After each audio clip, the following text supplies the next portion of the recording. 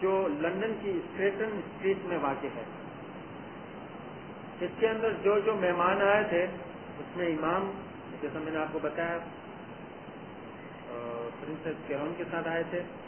ساتھ میں قائد اعظم محمد علی جناح تھے، بھوپال کے نواب، ساریلا کے راجا، سانگلی کے چیف نظام کے ولی عہد شہزادہ اعظم جاں، سابق نائب ہندی منسٹر ارل پل، ہندی منسٹر سر سیمیول ہور اور ڈومینیل lady Hoare, secretary J R Thomas, سابق ہندی منسٹر مسٹر ویج وڈ Benn, sir Muhammad Shafi, lady Diana Cooper اور نظام کے فائنانس ممبر سر اکبر حیدری، اور اس کے ساتھ میسور کے دیوان مرزا اسماعیل اور مس جنا وغیرہ نے اس کے اندر شرکت کی. تو یہ میں آج، جیسے کہ میں نے آپ کو بتایا تھا کہ آج 1914 سے لے کر 1931 تک ہم شارٹلی، بالکل مختصر وے میں حضرت امام سلطان اللہ کی ہسٹری پر لیکچر کریں گے. آج ہمارا تیسرا لیکچر مکمل ہوا. اب میرے باقی صرف 2 لیکچر رہ جاتے ہیں، اور میں نے آپ کو ریکویسٹ کی تھی کہ آخری 2 لیکچر کے اندر آپ ضرور آنا، اور اگلے جو 3 لیکچر ہوئے تھے میں سمجھتا ہوں اس سے بھی کچھ اور زیادہ آپ کو معلومات ملے گی. یہ کوئی میں اس کلاس کی ایڈورٹائز نہیں کر رہا، لیکن میں چاہتا ہوں کہ اس کے ساتھ ساتھ کچھ معلوماتی چیزیں بھی میں آپ کو بتاؤں. تو اس لیے آخری 2 جو لیکچر ہوں گے، آخری 2 کلاس، وہ اگلی 2 اور 3 کلاس کے مقابلے میں کافی حد تک اہم ہوں گے. اور آج کی کلاس جیسا کہ بتایا گیا کہ 1 گھنٹے کی ہوگی، اور اس طرح ابھی 9 بج رہے ہیں، اور نیکسٹ کلاس جو ہوگی وہ جو باقی 2 کلاس رہ جاتی ہے وہ 1.5 گھنٹے کی کلاس ہوگی. یہ آپ لوگ یاد رکھ لینا. شکریہ. کہ امام نے خود اپنے ہاتھ مبارک